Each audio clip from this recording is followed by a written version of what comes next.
So thank you so much for being with us today. Tell us, James, who you are and also a bit about your background as well. Yeah, sure. Well, nice to be with you. So, I'm James Poulter.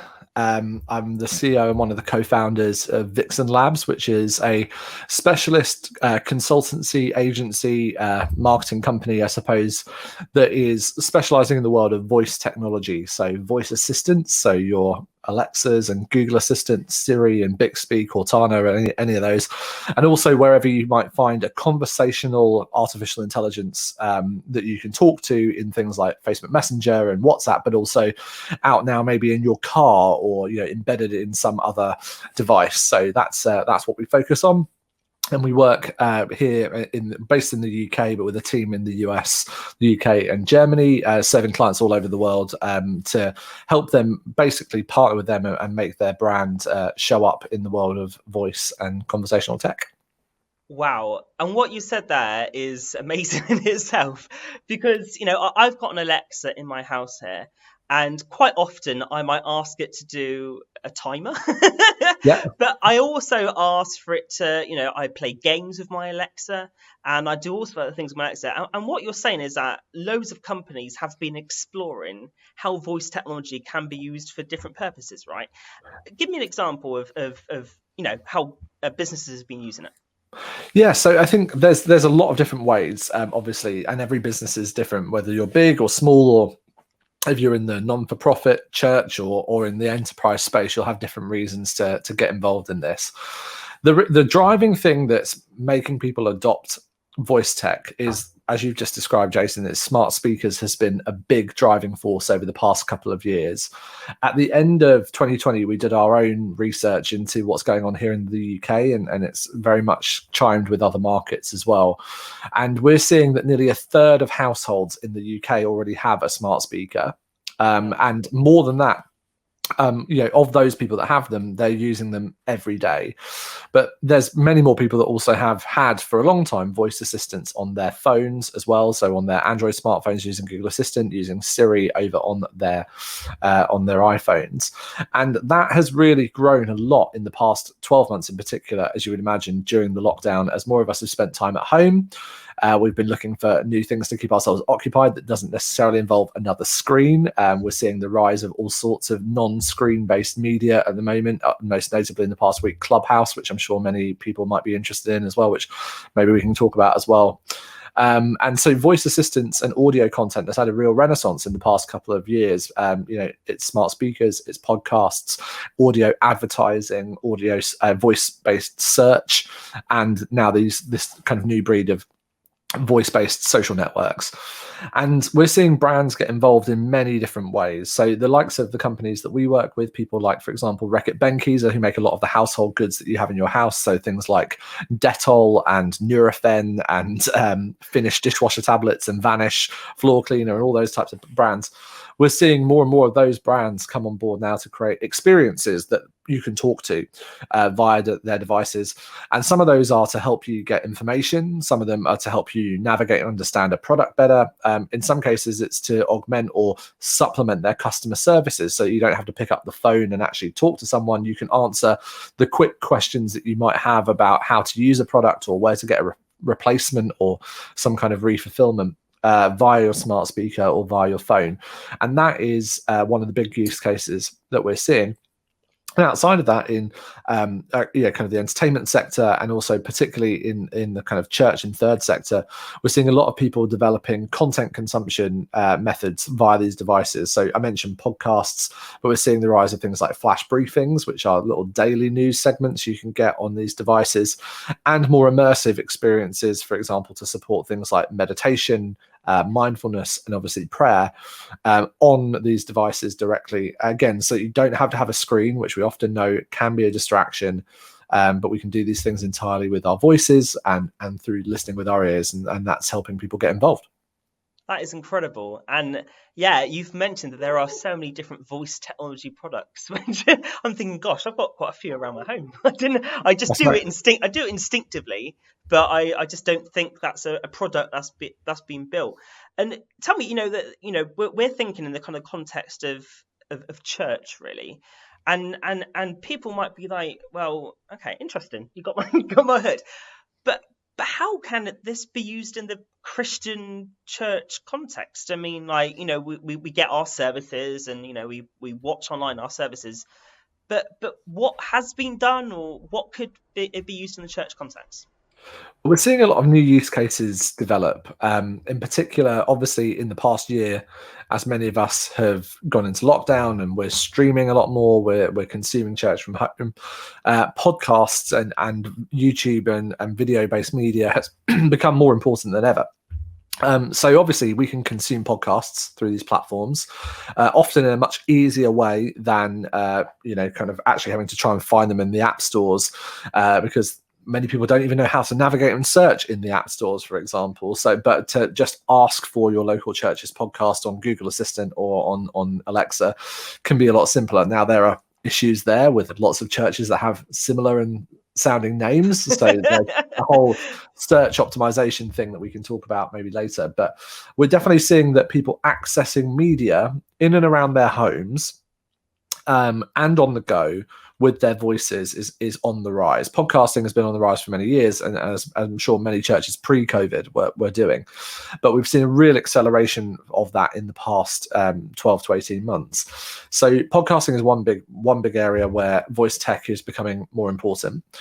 Secondarily, I mentioned platforms that are now developing to give more immersive experiences that supplement parts of our Christian walk through voice technology. So I'm sure many people would be familiar with platforms like uVersion, the Bible app, which has been around for many years. I had the privilege of being a part of that team when it first came to the UK a number of years ago.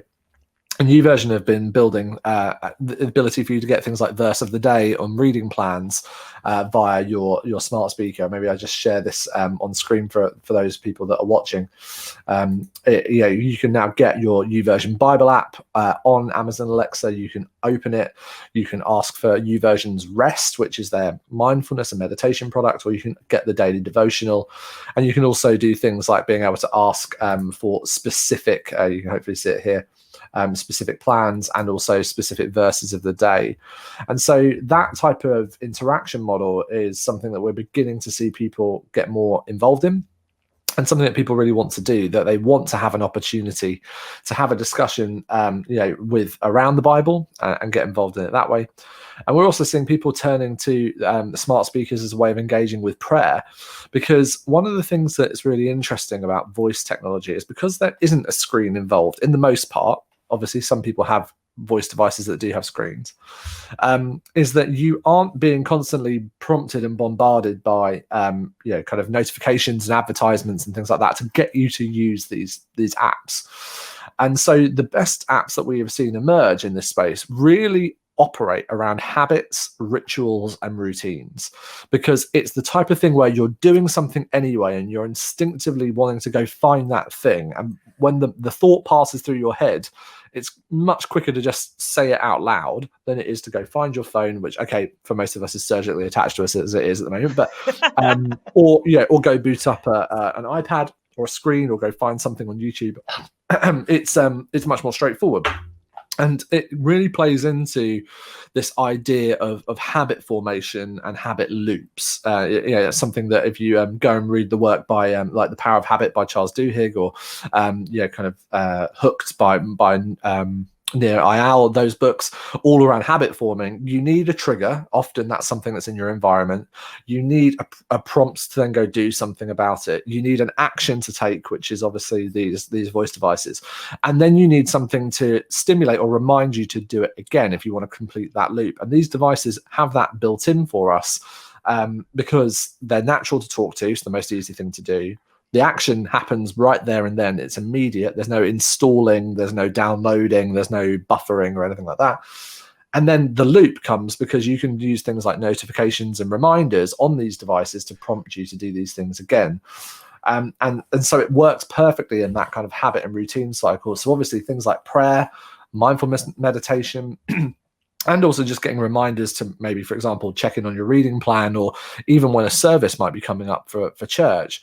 Those are routines and habits that are already ingrained in us, and all we're doing is what James Clear calls in Atomic Habits habit stacking. We're just adding something new to a pre-existing habit, which makes it a lot easier for you to embed and absorb that habit than it does to create something new. And voice technology just lends itself really well to that, because we don't have a new user experience to learn. We know how to have a conversation with something. It's the primal thing that we do. It's the thing we learn to do before we tap, type, or swipe on anything. So that's why we're seeing such an immediate pickup, and why the church is beginning to engage in this platform as well. I can imagine people didn't know the Alexa. You could ask your Alexa to read the Bible, do verse of the day, everything. I can imagine everyone's going to try that out after this. I hope so. But I understand the Church of England have been doing some interesting stuff with kind of apps as well, because as Elim, today we've been learning about digital in all sorts of ways. Last year during lockdown, it was hit the ground running. Now it's like, okay, how can we use voice technology strategically? The Church of England have journeyed along this path for quite a while, right? And tell me about what have they done, and what they've been doing in this. Sure. field. Well, I mean, it's a good example to bring up, just because it's something that's come out of the UK church, and something that's been powered by the fantastic digital team led by Adrian Harris at the Church of England at Church House. It's not something that we Vixen or myself have been personally involved in producing, but have certainly kind of been around the project as it's been emerging, as I was on the digital advisory group there. I'll share this on the screen so that folks can see it, but they've developed smart speaker apps now for both Alexa and for Google Assistant, as you can see. And these are really helpful because they allow you to essentially just tap into either existing content, for example, the Live Lent story that's ongoing, or what we'll be kicking off obviously next week. And then you can also do things like being able to ask for what weekly online services are available from either your local church, and also get things like mental health reflections. But there's many other pieces in here, including a kind of wealth of question and answer database type content. So what is the Bible? Who is God? What is a Christian? These kind of basic questions that you can ask that have been drawn down from some pre-existing discipleship material that the church has published previously.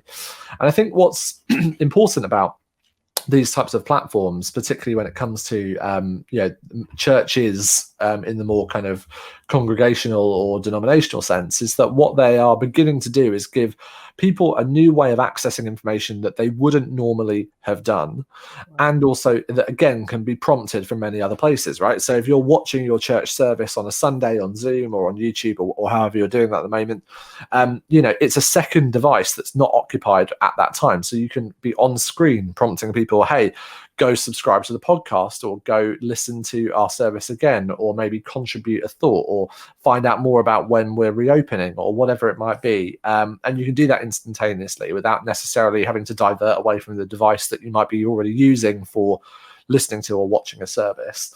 And here, in the C of E example, they're unpacking questions of faith and questions of discipleship through the medium of voice, which we find that voice is a really interesting platform because it drives far higher levels of empathy and far higher levels of engagement than just reading and writing something. In an advertising context, you're 70% more likely to retain the brand name if you say it out loud than if you type it on a keyboard, because when you say something, you embody it, right? It uses lungs and muscles and kind of all sorts of things to share something when you speak it. It's the power of the human voice and of the gift of language in many ways. And it's fascinating that really comes through in this type of technology, because people are given the opportunity to say something and also to hear something. And our brains are able to tap into those cues far more than something that we might have just glanced on a screen, where often, we've got now nearly 30 years of user experience design behind what a page should look like and what a font should be. And so it can be easily that your brain is confused about where you read that thing or where you saw it happen, but you'll remember the voice that spoke it in a far more kind of empathetic way. So I think it's really interesting to see kind of what they're doing in this space. And honestly, I mean, again, people might be watching and thinking, gosh, okay, those questions, who is God? How can I read the Bible? They're big questions. That's a bigger challenge than just voice technology. Those are big questions regardless, yeah. But, that traditionally people, in the context of church would think that they would speak to someone in person, right? So you would phone them up, and the basics of the Christian faith and everything, but actually engaging a digital device to help people in their Christian journey, beginning their Christian journey, or perhaps later on, and that's a really interesting thing that I'm sure many people have not been aware of that's available to them. Well, and I think the conversation, right, which is what we're talking about, the art of the conversation, is something that has been part of Christian ministry for since day one, right? That's how Jesus taught, in conversation, in storytelling, in having discussions, in constantly asking and answering questions from the disciples, right? Like that model of apologetics is exactly that. The problem is it doesn't scale very well. It doesn't scale very well to have to answer questions of people individually, one-on-one.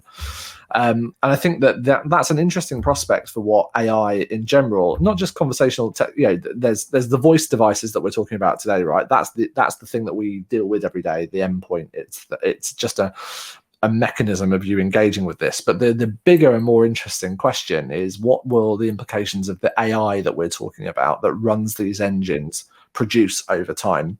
At the moment, I often say to people about artificial intelligence, most AI is very artificial and not very intelligent. You've got now, but that's changing rapidly. You've got examples like for the GPT-3, which is the model that's come out of Tesla and Elon Musk's kind of AI generation companies, which are beginning to do things like assimilate human language on such a deep level and build such interesting neural networks that they can attempt to answer questions like who is God for themselves, these AIs. And that presents all sorts of ethical and moral and obviously theological challenges in itself. But at a more immediate level, and that's the science fiction part of this becoming a fact. But for most of us, the really interesting thing is what these devices really run on is machine learning and algorithms that allow us to understand the context of a question that's being asked. And that means that you can have a conversation at scale because you don't rely upon one body to have that conversation. You can have a one brain talking to many people at the same time, handling many, many more conversations. And that's, I think, the really interesting prospect is that we can begin to scale things like discipleship. We can begin to scale things like training. We can begin to scale things like just basic information, like what day is the church open and where can I give, and how do I access the Zoom room again, and all of those kind of things. We can scale those things because it's no longer dependent on one other person at the other end of a chat service being able to answer it. The AI can do the clever thing of interpreting natural language, understand context, and then serve up the most relevant answer. Now, it's not going to get it 100% of the time correct, but we're beginning to see natural language processing be able to handle some of this, which I think is really fascinating. And that is like as Elim, we've got something called the Regent's Theology College, where it's a degree program, and I can imagine that could be an essay in itself about just learning what people are asking and also how to develop individual answers on that journey.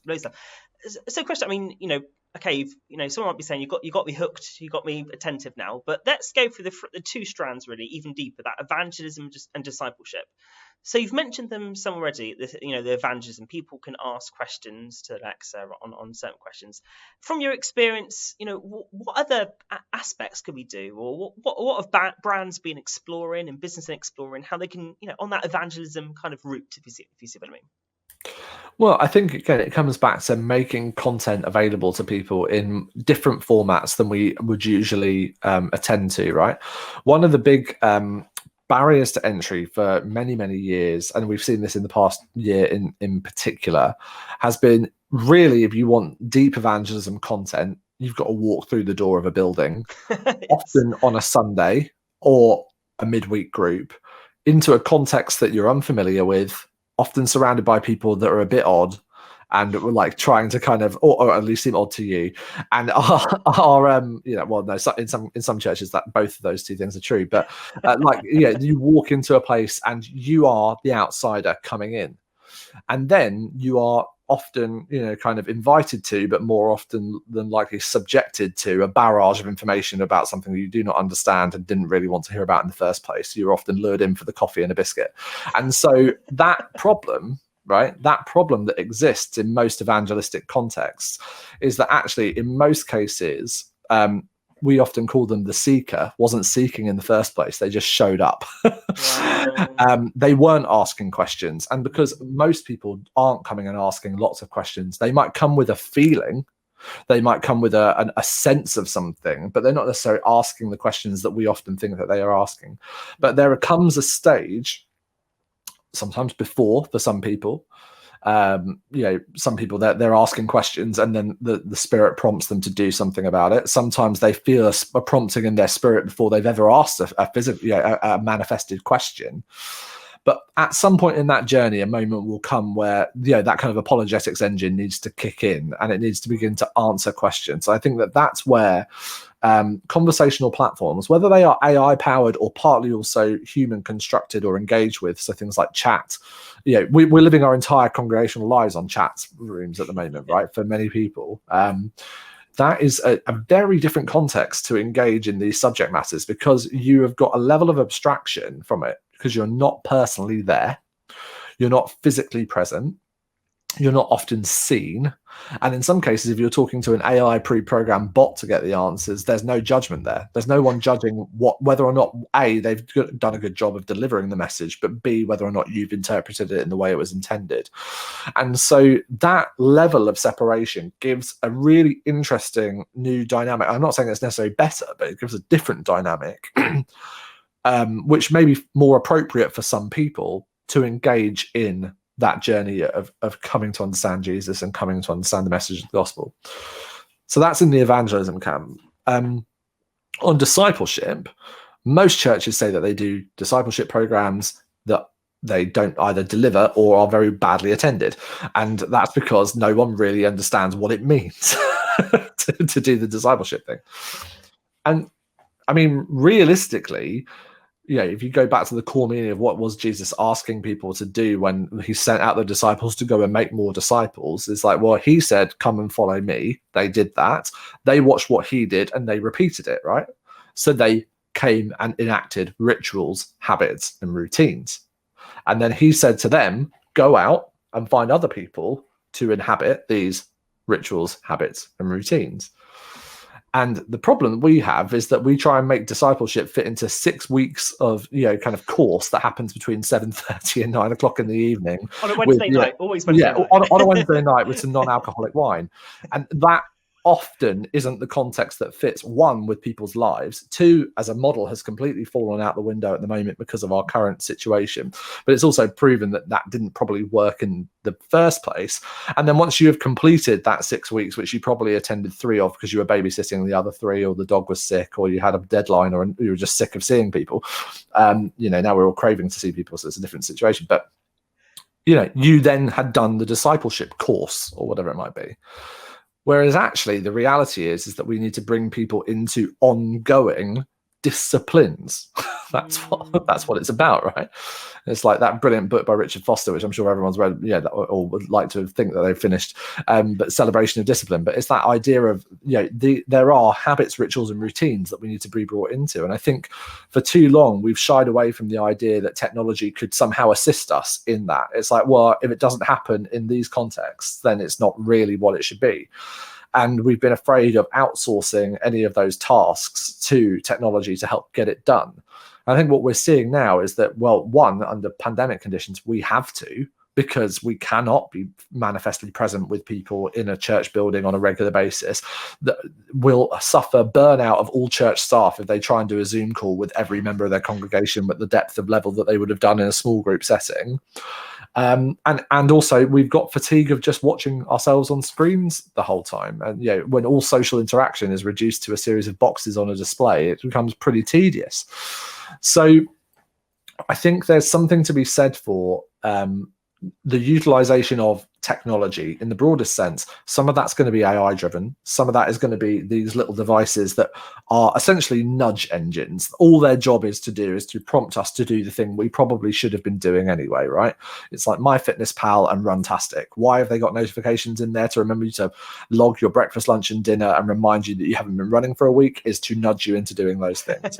Hopefully. Yeah, hopefully. And and we've seen this with huge success in things like YouVersion and the Bible app, of being able to nudge people daily into, okay, like put the widget on your home screen and see the nice graphic that's been created about the verse of the day, because you're more likely to punch it because it's a nice graphic rather than just the words sat there. You're more likely to turn over your reading plan because you got a notification.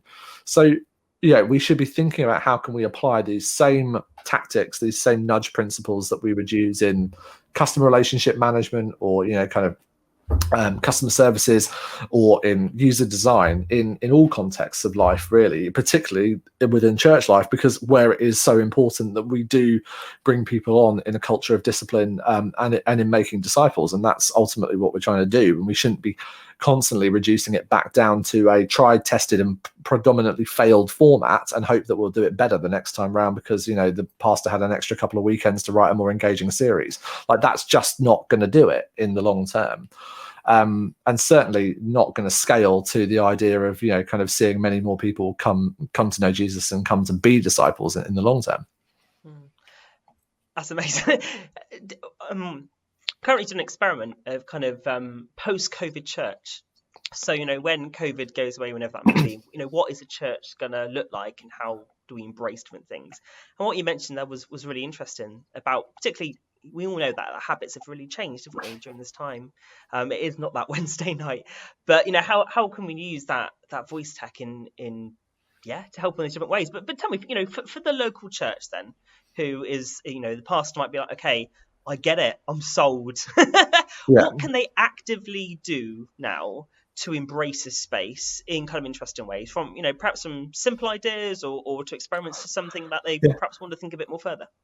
I mean, the very most simple level, obviously, you can, do the brilliant basics of what you're already doing, right? Which is, have you got a church website, and does it have all of the relevant information on that website written in a way that works as a conversation?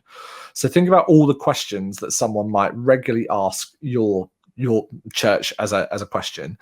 Build an FAQ page and put the questions and the answers on that FAQ page in detail, because then if someone's asking Google Assistant, there's a chance that it might actually find the right question and answer and serve that up in the search box. Really? So I never knew that. Great. Well, so when you ask a question to the Google Assistant, all it's doing is using basic SEO tactics. And if you often, when you do a Google search and you get that knowledge box at the top, essentially Google Assistant is just looking for knowledge boxes that have that full detailed answer to a question. Sometimes it's going to be there, sometimes it's not.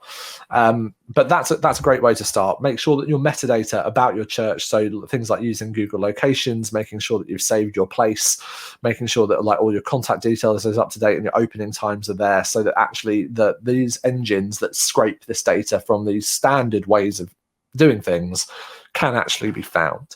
If you want to go one step further, then beginning to investigate things like an Alexa skill or a Google Assistant action can be something to do. That requires more technical knowledge, but you can get started with many simple tools that are out there to take a look at. One of the best things that people can do is look at the Alexa blueprints, which is something that Amazon provides itself, which are essentially template little skills that you can populate with information and then publish to the web. Wow. And that's something that very easily you could have one for your church that answered all those standard questions and direct people to it.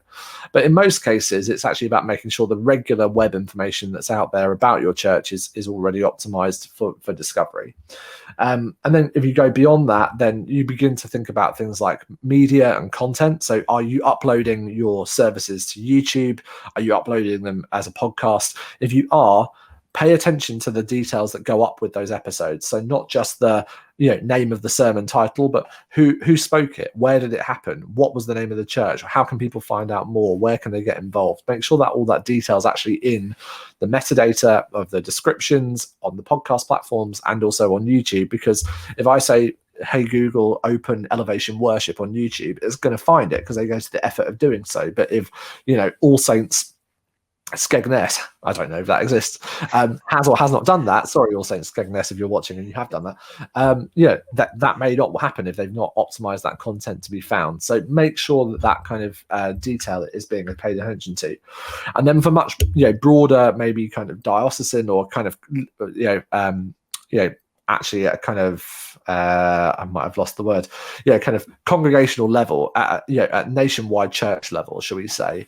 Then there's the things of beginning to engage with other kind of developers and agencies, employing kind of developers to actually build something much more involved that can maybe help walk people through your materials, or act as a resource. And we're seeing people beginning to do more of that, certainly as the lockdown persists, but also as these devices become more present in everyone's lives. Because that's amazing. Thinking about Elim, for example, and just seeing what Church of England have done, if there was an Elim Alexa app where you could ask, what would you ask? Ask Elim, where's my local church? Or that sounds like a real interesting pursuit. Just to throw an idea out there. Well, directory services has been a big thing. So as the lockdown has obviously thrown everyone's opening hours for a loop, one of the big things is trying to find out where things are and where they're open. One of the things that we saw in our voice commerce report that came out in October was that 40% of people who are completing transactions via voice, the highest ranking thing that they're looking for is opening times and locations. Now, obviously, that's in the context of food retailers and retail stores, but the same is broadly true for all location driven sectors. So absolutely, some kind of directory services, I think, is something to really think about. And then being able to also think about kind of simple things like giving, things like being able to find out more information, being able to be put in touch with someone. Voice is just one part of the puzzle. It has to work in hand with your website, with what you're doing on social media, and also what you're doing in things like email and other direct response campaigns to join the dots. But it can be often the first point that people begin to search. They're asking a question, and so think of it at that kind of top of your funnel kind of mode. As people are in that search mode, be able to answer their question. If you can answer their question, you can lead them to the next step. But if they fail to get an answer in the first place, it's unlikely they're going to take that next step. So think of it in that way. I've been on a whirlwind of information. I guess kind of final two reflections. Firstly, what as encouragement, really, because pastors might have been intrigued about what voice technology was, but haven't got, they're now much more upskilled in this area. But what would you encourage them to explore further if it's kind of got them hooked? And secondly, if they are intrigued by what you've said, how can they hear about you and about your work? And I know you do all sorts of different stuff. So encouragements and just about yourself as well. Well, yeah. So I think just to kind of encourage people where to get started, I would really go back to the basics. As Google begin to make the assistant be something that's much more present in all of our experiences with their platforms, make sure that you're feeding it the right kind of information. So think about the questions and answers that people will have for you. And that's just good practice anyway, because if you're thinking about it that way, then you're thinking in the mindset of the people that you're trying to talk to. And that's going to influence not only the quality of your voice experience, but also your web search, your social media, your content strategy, and everything else. So my encouragement would be to start there.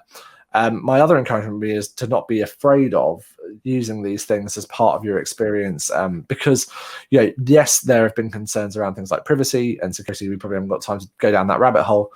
But broadly speaking, these devices are, obviously still managed and manufactured by the likes of Amazon and Google, which we trust with an awful lot of data and information, and they're relying upon those same data sets to get things done.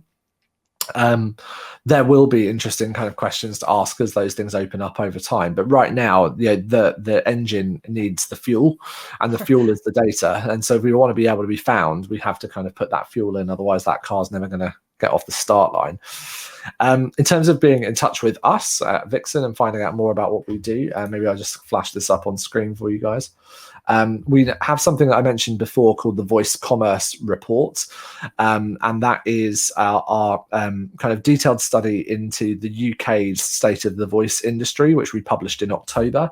We're working on a new edition of that coming out very soon, but you can go find the executive summary video at vixenlabs.co/VCR, which is like a short 9-minute film, and you can also sign up to get the actual executive summary report there if you want to find out more.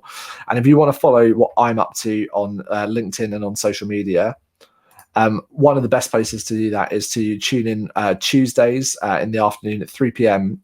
For Voice Coffee Break with myself on LinkedIn. And over there, I do a LinkedIn Live where I talk about different highlight subjects of what's going on in the world of voice. And also on this series, you can also find out more about the other things that we're working on in this space. But encourage people, if they want to come on and talk about voice, maybe in the church, then I'd love to hear from people if they want to do that too.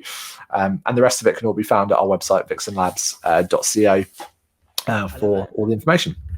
And honestly, the things you said, the YouVersion, just giving it a try, just seeing how all these different apps work and how they behave. That's it. And trying out other businesses too. Trying out, see what's out there and see how they. If you haven't got a device, then get one. They're very cheap, very easy to get on board with, and they can be a great way of connecting with members that we didn't even go into this, but a great way of connecting with members of congregation that maybe are less tech savvy on other things. Particularly if you've got older members who are not so familiar with mobile phones or with tuning in on Zoom and YouTube, although I feel like every grandparent in the land has been taught how to do that in the past 12 months. But if you've got people who are less tech literate, a voice device can actually be the easiest way to get them started.